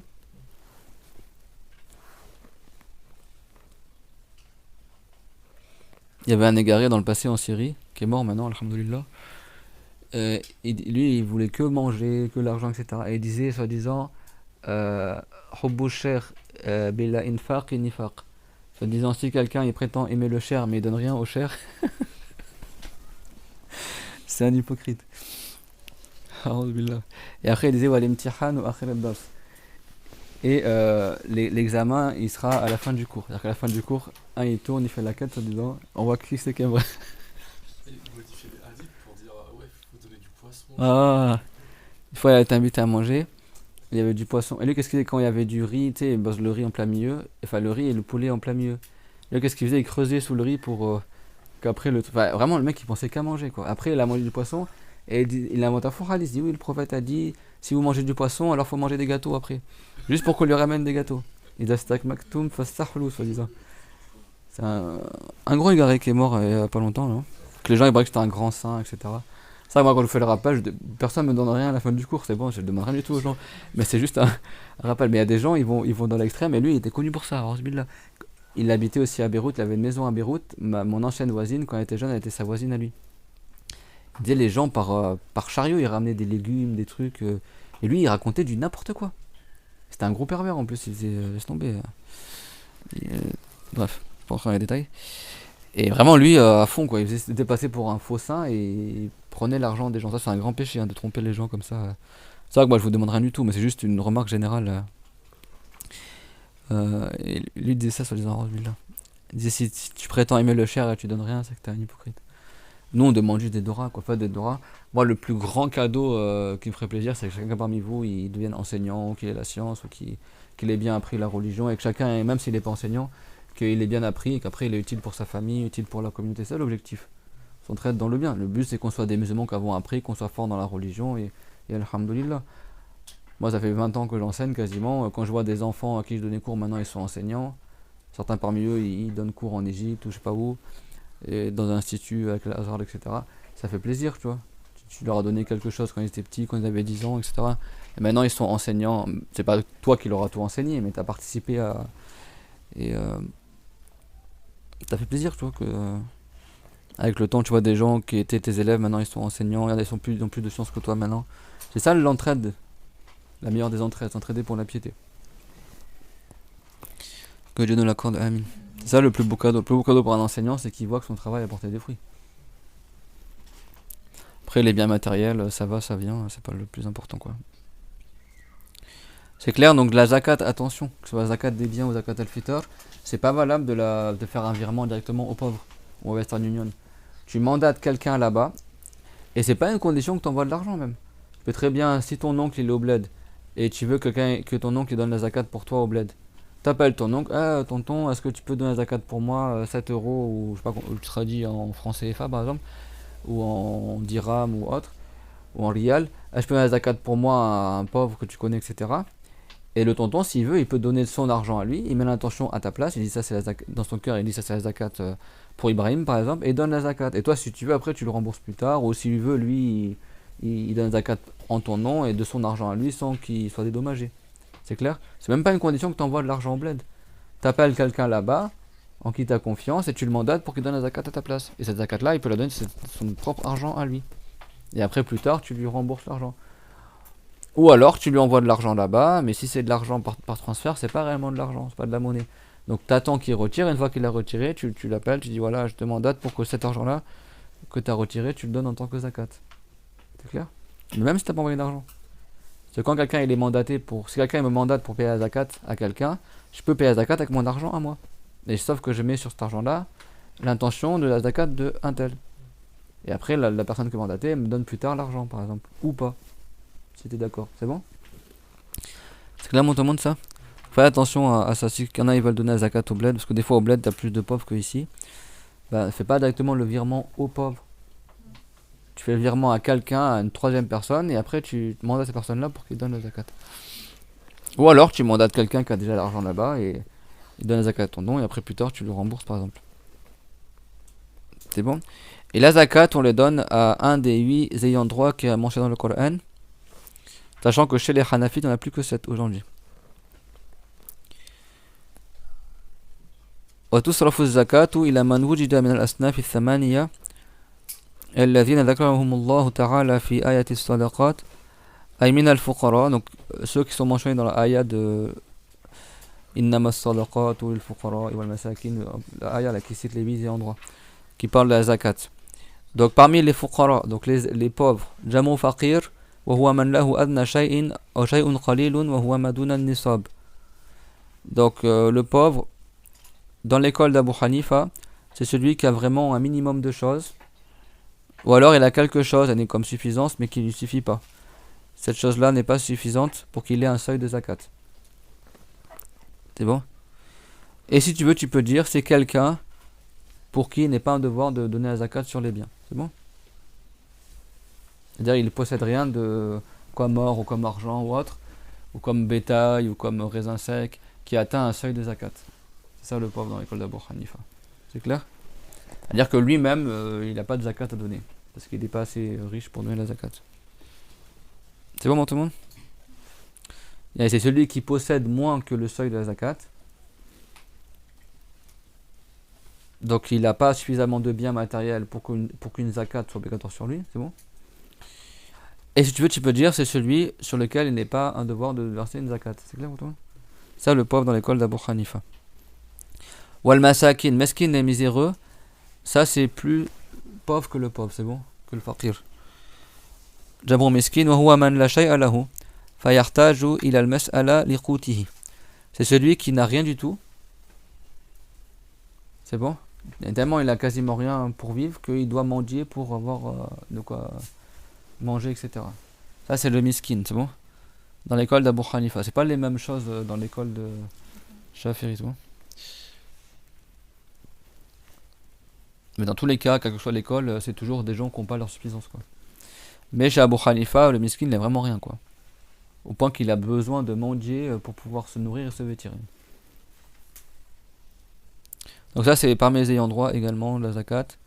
والعاملين عليها كالساعي والعاشر فيعطى من الزكاة بقدر ما يكفيه لأعوانه وعياله مدة ذهابه وإيابه ولو كان غنيا. Donc العاشر وكان ينصبه الإمام في طريق التجار ليأخذ منهم الزكاة. في الأصل كان يأخذ منهم العشر. Et donc, également parmi les ayants droit, donc le troisième c'est quoi? C'est celui qui travaille pour récolter la zakat. C'est bon? Dans le passé, par exemple, tu avais des gens qui étaient envoyés par le calife sur les chemins des routes commerçantes et ils prenaient la zakat des commerçants, le 10e, c'est bon? La dîme, comme on dit en français, le 10e. C'est pas les impôts ici, on parle de la zakat, c'est bon? Et également ceux qui récupèrent la zakat, ça c'est dans le cas où les gens eux-mêmes ils donnent pas directement la zakat. Des fois, c'est le calife, il envoie. Comme des fonctionnaires en fait qui vont récolter les argents des zakat pour qu'ils soient redonnés aux ayants droit, c'est bon? Donc c'est pas dans tous les cas, ces gens-là ils existent, c'est bon? Mais dans le cas où ils existent, comme ces gens-là ils sont occupés à se déplacer pour aller récupérer la zakat des gens, et ben le temps qu'ils partent et qu'ils reviennent chez eux, et ben on leur donne leur suffisance à eux ainsi qu'à leur famille à partir de la zakat. C'est bon? Voilà. Aujourd'hui il y a moins et c'est pas trop courant cette catégorie là. Alors faire attention parce que al-mu'allafa qulubuhum dans la suite de la aya, ces gens là n'existent plus dans l'école d'Abu Hanifa, c'est bon? Sachez une chose, c'est que chez les Hanafites al-mu'allafa qulubuhum c'est pas forcément les nouveaux convertis, c'est clair? C'est donc il y a plusieurs détails dans l'école d'Abu Hanifa, mais c'est des gens dans le passé, par exemple, même certains non-musulmans, pour leur donner envie d'entrer en islam, on leur donnait de l'argent de la zakat. C'est clair? Ou pour que certains peuples y rentrent en islam, on donne à leur chef de la zakat. C'est bon? À leur chef musulman, bon, pour que tout le reste il rentre en islam. C'est clair? À dire, ces gens-là, c'est pas comme dans l'école de Shafi'i, c'est pas comme les nouveaux convertis. Et donc cette catégorie-là, elle a disparu. Pourquoi elle a disparu? Parce que Omar al-Khattab, il a dit que Dieu a accordé notre gloire par l'islam. Et ça veut dire qu'à l'époque d'Omar al-Khattab, de Omar, l'islam il a pris sa gloire, c'est là où il y a eu beaucoup de conquêtes, etc. Donc on n'a plus eu besoin de donner de l'argent de la zakat aux gens pour qu'ils aient envie d'entrer en islam, c'est bon? Sache qui se faisait dans le passé, des fois, vous savez, c'est des fois pour limiter la nuisance de certains rois injustes, tu envoies des cadeaux, des choses comme ça. Ça se faisait à l'époque. Et au tout début de la période d'islam aussi, des fois ça pouvait arriver qu'on donne l'argent à certains notables non musulmans pour qu'ils rentrent en islam et qu'ils soutiennent les musulmans. Ou alors eux ils sont déjà convertis mais on leur donne de la zakat pour donner envie à leur peuple ou à leur village de rentrer en islam. C'est bon? Et chez les Hanafites, ils considèrent que depuis l'époque de Omar, l'islam elle a pris toute sa gloire, donc du coup on n'a plus besoin de donner de l'argent à la zakat pour raffermir le cœur des gens. Donc cette catégorie-là n'existe plus. C'est bon? Donc chez les Hanafites, ce n'est pas valable de donner la zakat en euros à un nouveau converti, par exemple. Ou à un non-musulman dans l'espoir qu'il se convertisse à l'islam. C'est pas valable. C'est clair, je dis ça parce qu'il y en a des fois, ils donnent leur zakat aux nouveaux convertis en euros. Et ça, c'est pas valable. Ça s'est passé avec moi. Donc si le frère qui avait fait ça il y a 20 ans, il se rappelle, etc., et sa zakat n'était pas valable. C'est bon? Ceux qui m'ont donné de l'argent à l'époque où je suis converti, quand j'habitais dans le sud de la France, il y en a qui m'ont donné des euros en tant que zakat parce que j'étais nouveau converti et c'est pas valable chez les Hanafites. Mais je sais pas qui c'est qui a. C'était la zakat de qui. Donc si un jour ça lui parvient, ben, faudra qu'il redonne sa zakat. Alors le pauvre, lui, bah c'est une aumône, l'argent il est à lui, mais ça compte pas comme une zakat. C'est clair, tout le monde. Faire attention à ça. Si vous donnez la zakat en euros, c'est une règle, retenez là. Si tu donnes ta zakat en euros, c'est selon qui, t'as dit? Selon Abu Hanifa. Donc après, il faut que tu fasses le reste selon Abu Hanifa. Et chez les Hanafites, déjà, c'est un peu différent. Moi, je maîtrise pas tout, selon Abu Hanifa, mais je vous donne ce que j'ai pris. Après, moi, je suis pas un savant du tout. Voilà, on a appris ce que Dieu nous a enseigné. Et je vous donne ce que j'ai appris. Inch'Allah, vous trouvez. Il y a bien sûr plus avant que moi. Donc, s'il y en a, ils ont besoin de plus que je donne. Après, il faut vous renseigner qui c'est qui a bien appris sur Abu Hanifa, etc. Mais je vous donne les bases, quoi. C'est clairement tout le monde?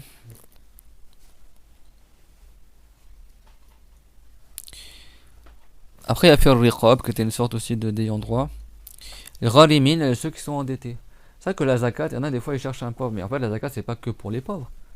Si tu connais quelqu'un, ton voisin, les musulmans, il a de l'argent, mais il a plein de dettes qu'il n'arrive pas à rembourser. Lui aussi, ils sont parmi les ayants droit de la zakat. C'est bon? Pas que le pauvre aussi. Hein. Donc, celui qui est endetté dans une dette qui est licite, par exemple. C'est pas un truc où il y a du gain d'uraire et on l'aide pas au péché. Lui, il peut prendre de la zakat. Fils Abilillah, c'est pas. Fils Abilillah, ici, c'était les combattants bénévoles. Les militaires bénévoles qu'il y avait à l'époque, qui n'étaient pas payés par le gouvernement. C'est bon? Eux, on les appelait les Fils Abilillah. Eux également, comme ils n'avaient pas de rente de la part du gouvernement, du calife, etc., et ben, ils pouvaient prendre de la zakat, parce que c'est des combattants bénévoles. C'est bon? Et c'est pas n'importe quelle œuvre de charité. On donne pas la zakat pour la construction d'une école ou d'une mosquée, c'est pas valable ça. C'est bon parce que la zakat c'est que pour les pauvres et les ayants droit, elle est interdite pour les riches. Or les mosquées, les écoles, les riches aussi en profitent, les hôpitaux, etc. Donc du coup, bah, ta zakat, elle sera utilisée aussi par les riches dans ce cas-là. C'est clair, faut faire attention à ça. Si vous donnez à des associations, des trucs humanitaires, faites bien attention que ta zakat, ils la prennent et la donnent à l'ayant droit. C'est pas ils prennent ta zakat pour payer les frais de déplacement, pour payer, je sais pas moi, les factures de l'association, ou pour payer, ils vont donner une partie pour les pommes, mais l'autre partie sera pour payer les billets d'avion et pour payer aussi, financer les frais de l'association, etc. Des fois, ils font des trucs humanitaires dans d'autres pays. Oui, donner de la zakat, tout ça, mais en fait, tu as le droit de demander à quelqu'un, à condition qu'il prenne ta zakat et la donne aux pauvres. C'est pas ils rassemblent tout l'argent de la zakat, ils mettent ça dans le compte bancaire.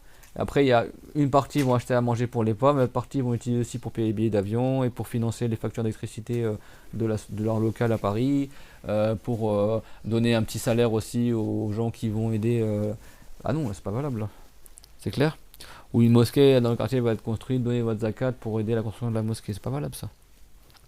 Il y en a, certains soi-disant savants récents, ils ont dit que c'était valable pour n'importe quelle œuvre de charité et ça c'est faux.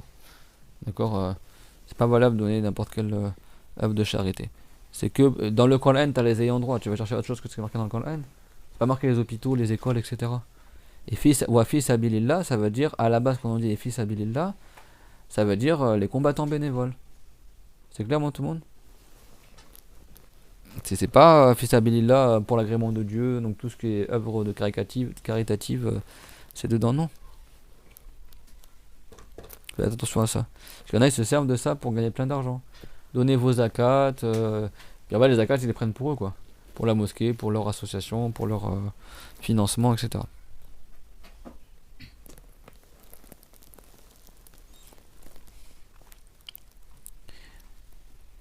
Donc faire attention à ça. Parce que certains savants récents hanafites, d'accord, ils ont, soi-disant, c'est comme un savant qui a écrit un livre qui s'appelle Al-Bada'ir, Il a dit soi-disant que fi sabilillah, ça veut dire toutes les œuvres de bien. C'est bon. Et ça, c'est un savant qui s'appelle Abu Bakr ibn Mas'ud al-Kassani. Et c'était un Hanafite. Bon, récent, il est par rapport au savant du Salaf, mais il est mort en 587. Et malheureusement, il a dit ça, il s'est trompé dans cette question-là. C'est pas un savant mujtahid parmi les plus grands des Hanafites. Il s'est trompé dans cette question-là, et il y en a, ils ont repris son erreur en fait. Et donc, du coup, il y en a pour. Aujourd'hui, il sort ça pour dire. Non, parce que dans le hadith, c'est confirmé. Que le prophète il a dit Innaha la tahillu li ghaniyin wa la li qawi muktasib. Que la zakat n'est pas licite pour un riche, ni pour quelqu'un qui est capable de travailler. C'est clair. D'ailleurs, pour revenir sur le sujet de l'assistanat, si quelqu'un il est capable de travailler, mais il est au chômage, au RSA, et il prend de l'argent de l'État, alors que s'il travaillait, il aurait de quoi gagner sa vie, lui, il n'est pas considéré comme pauvre. Donc, on ne lui donne pas de la zakat, c'est clair. Même s'il est pauvre matériellement, mais juste parce qu'il est paresseux, il ne veut pas travailler, et s'il travaillait, il aurait sa suffisance, et ben lui, on ne lui donne pas de la zakat. Parce qu'il y a le jugement du riche, c'est bon. Sauf si lui, il ne peut pas travailler parce qu'il est handicapé ou parce qu'il ne trouve pas de travail du tout, malgré le fait qu'il cherche, il ne trouve pas, etc. C'est clair. Il y a des exceptions. Aussi dans le passé, ceux qui défendaient les frontières musulmanes, à l'époque où il y avait des guerres, tout ça, qui étaient obligés qu'ils soient tout le temps à la frontière, jour et nuit, pour tout le temps surveiller les frontières musulmanes. Ces gens-là également, pour pas qu'ils travaillent et qu'ils gardent leur poste, on leur donnait de la zakat, à eux et à leur famille. Et même s'ils mourraient, on continue à donner de la zakat et des aides de l'État pour leur famille. Et les savants, ils ont dit que les enseignants de religion qui sont dévoués pour la religion ont le même jugement. Parce que, justement, pour éviter que ces gens-là ils soient détournés de leur fonction par la dunya, par le travail de dunya. Également, si quelqu'un il a vraiment un haut potentiel pour devenir un savant, un mufti, etc., et il doit étudier la religion, et que si on lui demande de travailler dans la dunya, il n'aura plus la capacité de devenir un savant, ben dans ce cas-là, on lui demande de ne pas travailler, il se met pour la religion, et on lui donne de la zakat, s'il y a besoin, Yanni, pour le prendre en charge. Ou alors sa famille le prenne en charge aussi, mais dans ce cas-là, il a aussi le droit de prendre la zakat. Donc ça, c'est des cas de figure aussi où la personne a le droit de prendre la zakat, même s'il est capable de travailler. C'est bon, mais si quelqu'un n'est pas dans ces cas de figure-là, mais juste il ne veut pas travailler et il n'a rien à faire, ben lui, il ne prend pas la zakat. S'il était capable de travailler, et que s'il cherchait, il trouverait du travail, et s'il trouvait du travail, il aurait eu sa suffisance. Mais juste lui, il veut pas, il préfère vivre avec les aides de l'État, bah lui, il n'est pas considéré comme pauvre dans la religion. Même s'il est pauvre matériellement actuellement. Comme il a le potentiel de travailler, c'est vrai que le prophète, il a dit, voilà, li dhimirratin sawi, qu'elle n'est pas licite pour quelqu'un qui a une constitution physique normale, qui est capable de travailler. Parce que s'il est capable de travailler, et il aurait pu trouver s'il cherchait, et ben il n'est pas considéré comme pauvre, même s'il était matériellement pauvre. C'est clair? Il faut faire attention à ça. Le prophète a dit quoi? فَإِنَّهَا لَا تَحِلُّ لِغَنِيٍّ وَلَا لِقَوِيٍّ مُكْتَسِبٍ. Elle n'est pas licite pour un riche, ni pour quelqu'un qui est fort et qui est capable de travailler. D'acquérir sa suffisance. Mais si quelqu'un il n'a pas de diplôme et du coup personne ne veut l'embaucher, il cherche et personne ne veut le prendre, du coup il est pauvre, là, même s'il est capable de travailler, comme personne ne veut l'embaucher, il a une excuse pour prendre de la zakat, c'est clair? Là c'est un autre cas de figure. Des fois physiquement tu es capable, mais personne ne veut t'embaucher parce que tu n'as pas de diplôme. Bah, tu vas faire quoi? Là tu peux prendre de la zakat. Et Ibn Sabil, c'était les voyageurs qui n'ont pas assez pour arriver à destination. Qu'il soit dans son pays où il habite ou autre que son pays où il habite. Et ben lui, il prend de la zakat, ce qu'il a besoin pour arriver jusqu'à destination. À condition, bien sûr, que le voyage soit licite. C'est clair, mon témoin?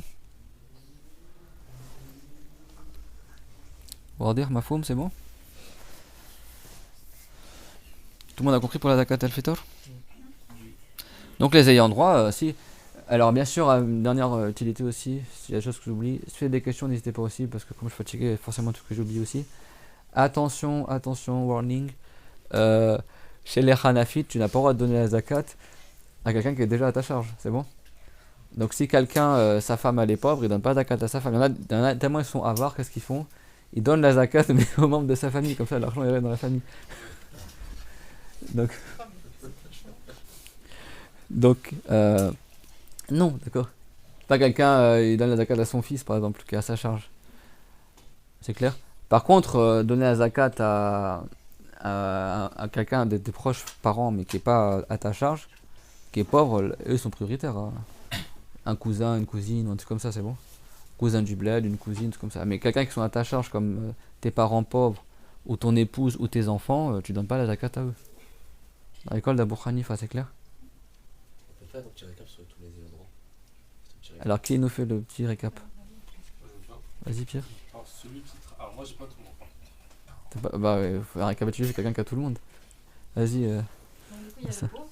Le pauvre, c'est qui le pauvre? Le pauvre, c'est celui qui a moins, qui a le minimum, ou qui a quelque chose, mais qui ne lui suffit pas. Ouais, celui qui a un minimum C'est bien. de bien, quoi. Il a quelque chose, mais ça atteint pas le seuil de la zakat. Ou alors on a dit celui qui n'a pas assez pour donner la zakat. Enfin, il n'a pas le seuil qui lui permet de. En fait, c'est la même chose. C'est deux manières différentes de le dire.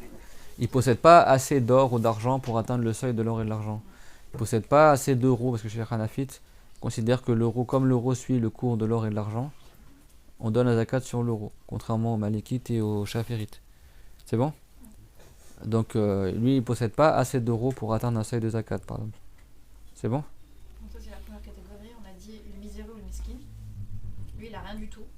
Il doit mendier pour se vêtir. Voilà, le miséreux miskin, celui qui a vraiment rien. De sorte que pour manger ou pour se vêtir, il doit mendier. On a dit celui qui travaille pour récolter la zakat. Voilà, les sourates, on dit. Donc tu as plusieurs types de personnes. Tu as ceux qui vont prendre la dîme, là, entre guillemets. Je dis entre guillemets parce que la dîme, c'est des impôts. La zakat, c'est pas un impôt de l'État. Alors qu'à l'époque du Moyen-Âge, c'était un impôt de l'État. Ils prenaient ça pour l'État, c'est bon. Mais la zakat, c'est pas le calife des musulmans, il prend rien de la zakat. Hein. Il prend rien pour lui. Après, il peut conserver l'argent de la zakat pour qu'il soit redonné, mais il prend pas la zakat pour le gouvernement. C'est bon. La zakat, il la donne que aux ayants droit. Vas-y, continue.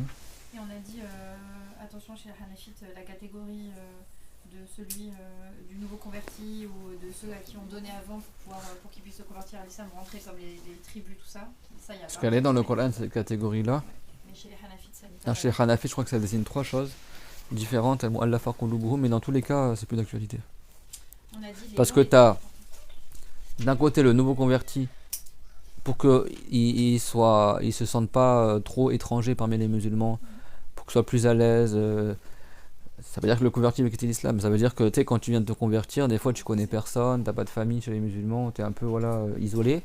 Le fait que les musulmans te donnent de la zakat, Ça raffermit ça. ça raffermit sa foi, ça le renforce, ça lui fait du bien, quoi.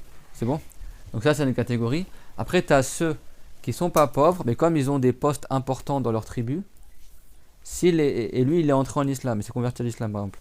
Mais sa tribu, non. C'est bon? Et du coup, si donc le chef du village est entré en islam, par exemple, mais pas le village.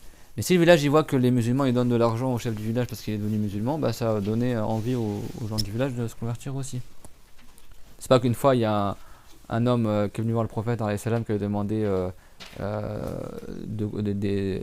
il voulait que le prophète lui donne du bétail ou de la richesse, tout ça. Et le prophète a dit, regarde le troupeau de bétail que tu vois là. Et c'est rapporté que c'était un troupeau de bétail qui remplissait entre deux montagnes. Quand on dit il remplit entre deux montagnes, ça c'est une image en arabe. Ça veut dire que réellement il remplissait entre deux montagnes. C'est-à-dire que c'est un troupeau très nombreux de bétail. Comme c'était une vallée carrément, quoi. C'est bon? De bétail. Et après il a dit prends tout. Avec toi. Et la personne, tellement elle était étonnée, donc, il est rentré en islam et il est revenu vers son peuple, il a dit Ya qamu aslimu fa inna Muhammadan yu'ti ata'an man la yakhsha al-faqr ou al-faqr. Ça veut dire entrer en islam parce que Muhammad il donne des biens matériels comme s'il ne craignait pas la pauvreté. Donc l'être humain il a une nature des fois le fait que tu donnes un cadeau ou quelque chose, ça le pousse à faire un bien. Autre catégorie, on avait dit les endettés. Donc du coup les mu'allafat qulubuhum, ça peut être des gens qui sont déjà convertis à l'islam et ils n'ont pas besoin qu'on leur donne l'argent, mais on leur donne pour que ça motive à rentrer en islam. Et il y avait des cas de figure, ça n'existe pas chez les Shafirites, mais ça existe chez les Hanafites, qui étaient carrément que des chefs non musulmans, on leur donnait de la zakat dans le passé, Annie, pour qu'ils rentrent en islam. Et ça, on appelle aussi le mu'allafa qulubuhum. Donc il y a des mu'allafa qulubuhum musulmans et non musulmans. Tout ça, on fait plus dans l'école d'Abu Hanifa, c'est bon? Et chez les Chaférites, c'est toujours d'actualité, sauf que les Chaférites, la catégorie non musulmane, on leur donne pas de zakat. Pour eux, ils ne le rentrent pas dedans. C'est que les notables, mais qui sont convertis à l'islam, si on espère en leur donnant la zakat que ça va faire venir d'autres gens en islam, on peut leur donner même s'ils n'ont pas besoin d'argent. Mais à condition qu'ils soient musulmans.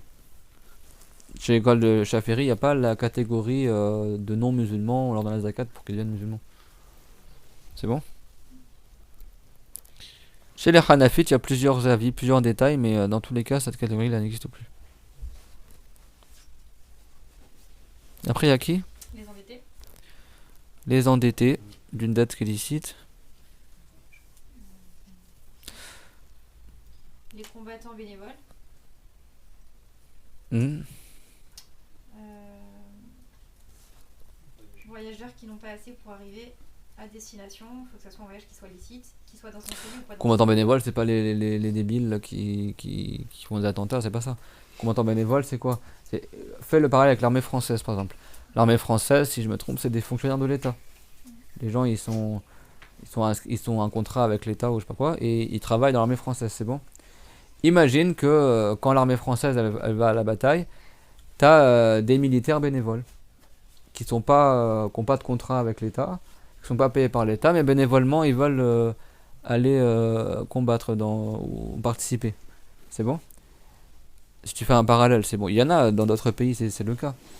Et ces combattants-là bénévoles, qui sont militaires mais qui ne sont pas fonctionnaires de l'État, comme ils n'ont pas de salaire de la part de l'État, et dans les pays musulmans, ils pouvaient prendre la zakat. Vous avez compris le parallèle ou pas?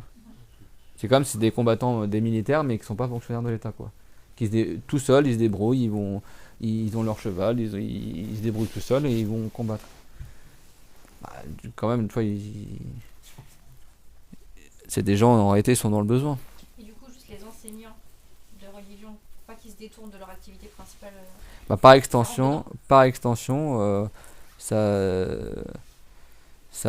compris aussi dans les ayants droit de la zakat. Donc dans les combattants bénévoles, dans cette catégorie-là. Par extension. Par extension, marqué par extension. C'est pas eux qui sont visés à la base. Mais même certains savants, je crois que c'est Ahmed qui l'a dit, celui qui a besoin d'argent pour aller au Hajj, etc. Certains, ils ont dit que ça rentre dedans aussi. Mais c'est juste ça, c'est pas tous les œuvres de bien. C'est bon. Mais après, l'histoire du Hajj, il faut que je révise. Mais après, les savants, quand ils citent ça, après, ils expliquent aussi ceux qui sont ce qu'on appelait les marabouts, les marabites, les vrais marabites, les marabitoun. Ceux qui, tu sais, dans le passé, il y avait des frontières entre pays musulmans, chrétiens ou autres. Et du coup, toi, t'allais pas dans un pays chrétien comme tu veux, et les chrétiens n'allaient pas dans un pays musulman comme ils veulent. Et il y avait des murailles, tout ça, il y avait des gens jour et nuit, ils étaient en poste et ils surveillaient s'il n'y a pas un ennemi qui arrive. Ces gens-là, il faut qu'ils soient toujours disponibles. Donc du coup, ils vont pas aller faire du commerce entre temps ou travailler, ils restent à leur position. Donc pour éviter, ils ont bien une famille et des enfants ces gens-là. Du coup, pour éviter qu'ils quittent leur position, on leur donnait de la zakat à eux et à leur famille. Et d'ailleurs, il y avait des savants musulmans qui allaient dans ces endroits-là et qui leur donnaient cours aussi. Et ces savants-là qu'on appelle marabouts en Afrique à la base. Après, le mot il est resté. Comme ça, pour garantir qu'il y a une surveillance continuelle des frontières des pays musulmans. Et par extension, les savants ils ont dit également ceux qui sont aux frontières des pays musulmans, qui défendent le pays musulman, mais au sens moral, dans le sens religieux du terme, c'est-à-dire que ceux qui sont aux frontières de la religion et qui défendent l'islam des égarés. Dans le même rôle en fait. T'as ceux qui physiquement défendent les frontières des pays musulmans et t'as ceux qui, par leur science, ils défendent la religion de l'islam. Et ils ont dit ça c'est le même jugement que ça. C'est-à-dire que si le fait qu'il travaille dans la dunya, ça va l'empêcher de défendre la religion, de répliquer aux égarés, d'enseigner la vérité, etc. Et on le soulage de travailler dans la dunya en lui donnant de la zakat ou en l'aidant, etc. Ça rentre dedans aussi. C'est le même jugement que ceux qui étaient Sad de Furur, ceux qui étaient aux frontières frontières. Ça, je dis ça pourquoi? Parce qu'il y a des jugements que beaucoup de gens ne savent plus aujourd'hui. Et ça rentre dans les nécessités. C'est-à-dire, normalement, les gens aussi, ça, c'est parmi les choses dans lesquelles tu investis ton argent, quoi. Moi, je connais des gens qui sont chers, bah, je leur envoie de l'argent pour les aider, même pour leur famille, pour qu'ils puissent donner cours, etc. Parce que si, s'il est cher, après, il faut qu'ils fassent du commerce pour gagner leur vie, etc. Ben, tout ça, c'est du temps perdu sur le temps qu'ils auraient pu enseigner, quoi. Donc il y en a parmi eux, ils enseignent dans une université, donc ça c'est le top. Du coup, ils sont payés, on leur charge et en plus, passent leur temps à donner cours. Mais tu as beaucoup de, même parmi les savants, qui donnent cours gratuitement et du coup, ben, s'ils n'ont pas de revenus à côté, ben, des fois, ils sont obligés de faire un travail à côté en même temps, hein. Ce qui est très louable aussi, hein. Ce qui est très louable, mais du coup, ben, on perd des opportunités d'apprendre avec eux en fait, quoi. Imagine, moi je travaille le week-end, bah non, il n'y a plus cours. Tu vois, c'est dommage. Mm. J'ai une question par rapport au temps de la zakat que vous avez cité tout à l'heure. Ça, c'était chez Shafi'i ou c'était chez Shafi'i et Abu Hanifa? Les temps, c'est son école Shafi'i que j'ai cité tout à l'heure. Ok, et les temps chez Chez Abu Hanifa, je sais pas, bon, à voir là. Après, il n'y a pas des divergences dans tous les sujets non plus, hein. Tu vois, si quelqu'un a donné la zakat avant la prière de l'Aïd, si c'est la sunna, une forte chance c'est valable dans toutes les écoles, quoi. Mais après, moi je sais pas en détail chez eux. À la base, même chez les Hanafites, tu peux anticiper ta zakat, etc. à la base, pour les zakats des biens, etc. Mais après, le détail des temps, quand c'est déconseillé, etc. C'est quand même valable, c'est que j'ai déjà mandaté la personne, c'est pour ça que je demande. Mm. Moi, ce que je sais, c'est qu'à la base, chez la Hanafites, tu peux anticiper ta zakat. Ok. Mais après, dans le détail, quel temps est recommandé, déconseillé. Inch'Allah, je poserai la question, je vous dirai, Inch'Allah. Ouais. Juste, ça m'a interpellé quand vous avez dit une destination licite. Mais c'est quoi une destination qui est illicite? C'est un voyage. Non, faut que le voyage en lui-même il soit licite. C'est pas lui, il part pour aller boire de l'alcool, il voyage pour aller à Las Vegas, jouer au casino. Ah, pour faire du halal. Ouais. C'est pas, il y a des villes qui sont illicites. Non, c'est pas ça. Alors oui, après, il y a des villes qui sont haram, dans le sens qui sont sacrées, hein. C'est quoi? Qui sont sacrées. Ah, Mm. Comme la Mecque, par exemple, et Médine. Qui sont interdites aux non-musulmans. Mais nous, il n'y a pas des endroits où. on fait ce qu'on veut. Parce qu'on veut. Bah, et il n'y a pas la cité interdite en Chine.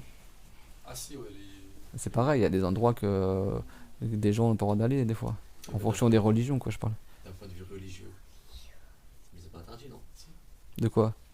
Bah, Non, mais ça, c'est les Chinois qui disent que c'est interdit. oui. Surtout que maintenant, je crois que c'est pas c'est touristique, je sais pas quoi, mais c'est-à-dire que dans le passé, à l'époque des, je sais pas moi, des empereurs, des je sais pas quoi là, t'as des enceintes, même jusqu'à maintenant, je pense, peut-être chez les chrétiens, il y a aussi des endroits où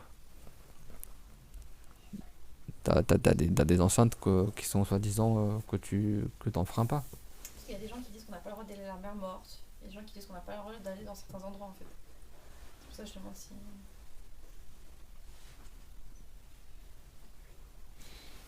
Alors peut-être des endroits où c'est déconseillé d'y aller, mais après dire que c'est interdit d'y aller, j'ai pas entendu. Ok. Parce que la marmande, c'est là où le peuple de Lut a été châtié. Des endroits où il y a eu le châtiment qui est descendu, quoi. Après, de dire que c'est haram d'y aller, j'ai pas entendu.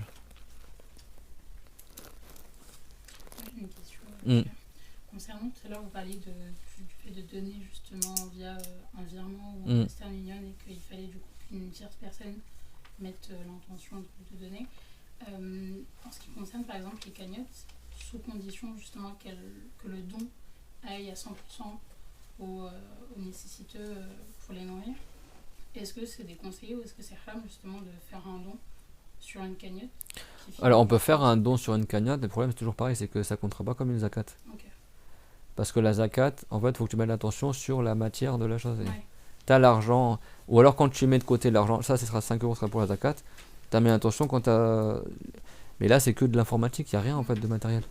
Donc dans ce cas-là, il faut attendre que l'argent après elle soit retirée, qu'elle soit matérialisée, et une fois qu'elle est matérialisée, ou même si c'est de la nourriture par exemple, après la nourriture dit ça c'est la zakat, il demande à la personne, mais ça le problème c'est que c'est pas... La suivi.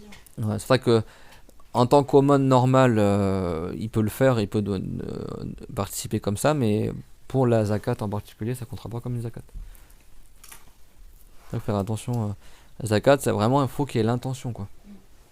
L'intention que c'est la zakat, et l'intention, il faut que tu la mettes sur quelque chose de désigné. Pas un truc virtuel, un chiffre dans un ordinateur.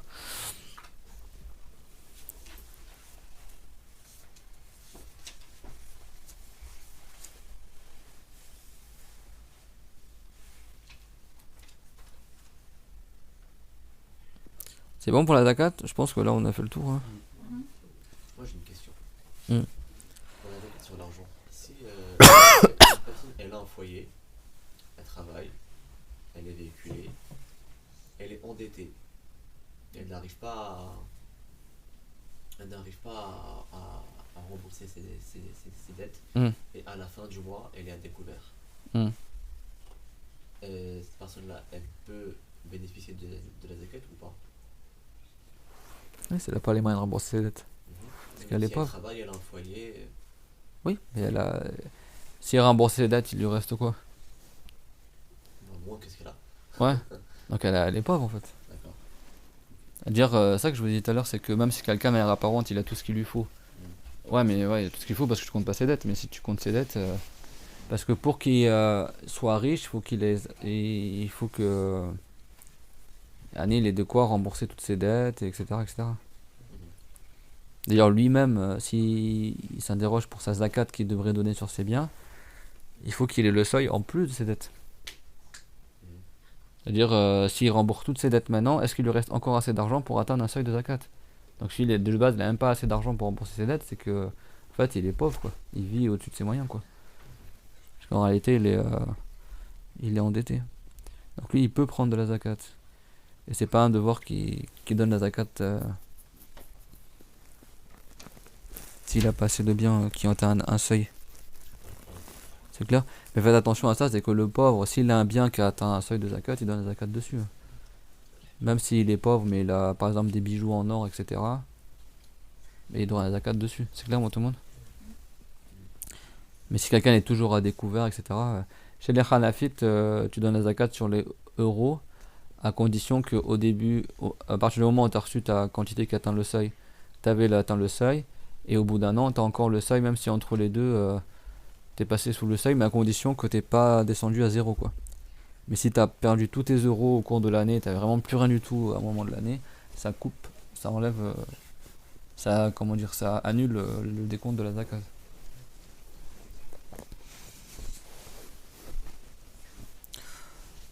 C'est vrai que parmi les endroits, les endettés chez les musulmans, il y en a plein. Peut-être un pauvre comme ça, tu vas peut-être pas en trouver facilement, mais des endettés, il y a plein de frères et sœurs qui sont endettés. Malheureusement, donc ceux qui sont endettés de manière illicite, eh ben, on peut leur donner de la zakat. J'ai mon ami qui est en bas, il trouve pas de place. Est-ce que je peux aller l'aider et remonter avec lui? Ouais. Je me dépêche. Oui, ça, on a mettre.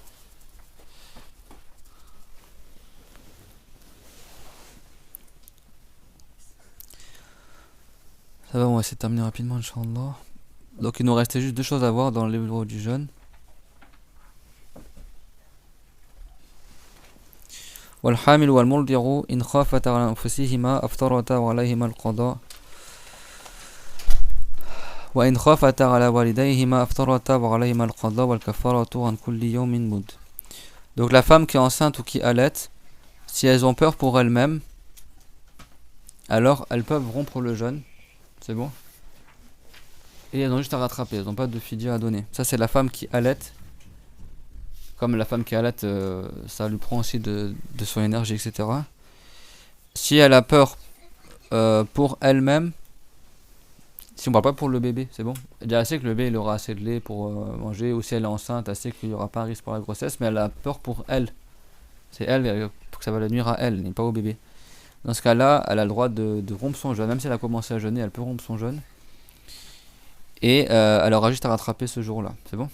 Quand elle sera capable de jeûner. C'est bon? Ça c'est le premier cas. Et si elles ont peur juste pour leur enfant, c'est-à-dire qu'elle elle sait que ça va bien se passer pour elle, mais elle a peur qu'il n'y aura pas assez de lait pour le bébé si elle allait, ou elle a peur que le bébé dans le ventre, il a empathie du jeûne. Mais elle n'a pas peur pour elle, elle a peur juste pour le bébé. Dans ce cas-là, elle a le droit aussi de rompre le jeûne, ou de ne pas jeûner, mais en plus du rattrapage, elle devra la fidya, qui est un mood de plein de mains jointes de nourriture de base du pays. C'est bon? Et ça, c'est marqué dans le Coran. وَعَلَى الَّذِينَ يُطِيقُونَهُ فِدْيَةٌ طَعَامُ مِسْكِينٍ. Et ceux qui sont capables de jeûner, alors ils donnent la fidya, d'accord, la nourriture à un pauvre. Bon, cette ayah elle a plusieurs significations, parce que dans le passé on avait le choix entre jeûner et pas jeûner, et donc celui qui jeûnait pas il donnait la fidya. Mais par extension, la personne qui aurait pu jeûner mais qui l'a pas fait parce qu'elle allaitait ou elle avait peur juste pour le bébé, elle physiquement elle aurait pu jeûner mais elle l'a pas fait parce qu'elle voulait pas mettre en danger le bébé, qu'elle allait tout le bébé qui est dans le ventre. Dans ce cas-là, elle devra la fidya en plus du rattrapage, c'est bon? Et le walmarid ou walmusafiru safaran tawilan yuftiran wa yaqdiyan. Et celui qui est malade ou qui est en voyage, d'un long voyage, ils peuvent rompre leur jeûne et ils rattraperont. Donc celui qui est malade d'une maladie qui présente une difficulté, pour lui s'il jeûne ça va faire de fortes douleurs ou une grande difficulté, il peut ne pas jeûner. Et également le voyageur, même si son voyage il est confortable, si le voyage est assez long, environ 80 km, certains ont dit 45 km, certains ont dit environ 80, certains ont dit environ 135 km, il y a un voyage qui est long, et qui est un voyage qui est licite, le but du voyage est licite, il peut prendre la zakat comme on a dit tout à l'heure s'il n'a pas assez pour terminer son voyage, mais il peut aussi raccourcir, rassembler des prières, et il peut aussi ne pas jeûner pendant le ramadan. C'est bon? Si le voyage est compliqué pour lui, c'est difficile qu'il jeûne durant le voyage, alors le mieux c'est qu'il jeûne pas. Et si ça ne présente pas de difficulté pour lui de jeûner, alors le mieux c'est qu'il jeûne. C'est bon? Comme a dit le prophète, ce n'est pas bien de jeûner durant le voyage. Et ça, ce hadith il est interprété dans le cas où la personne c'était facile pour elle de jeûner durant le voyage. C'est clair, tout le monde? Et on a terminé par cela concernant le jeûne d'un ramadan. Je n'ai pas lu tout le commentaire parce que je suis très fatigué, mais c'est l'essentiel qu'il fallait savoir sur ce sujet-là, quoi. Et quand on dit ils ont le droit de ne pas jeûner, c'est-à-dire ils ont le droit de rompre leur jeûne même s'ils ont commencé à jeûner. Si quelqu'un il est en voyage et pendant le voyage il jeûne, il peut, s'il veut, à moitié de la journée, annuler son jeûne. C'est bon? Mais à condition que son voyage il avait commencé avant l'aube. Pas quelqu'un il n'est pas voyageur ce matin, il part en voyage tout à l'heure, là, et là il aura pas le droit de rompre son jeûne parce que quand la journée des jeûnes a commencé, il n'était pas encore voyageur. C'est pareil. Et c'est pareil pour le... Ça c'est pour le voyageur. C'est bon?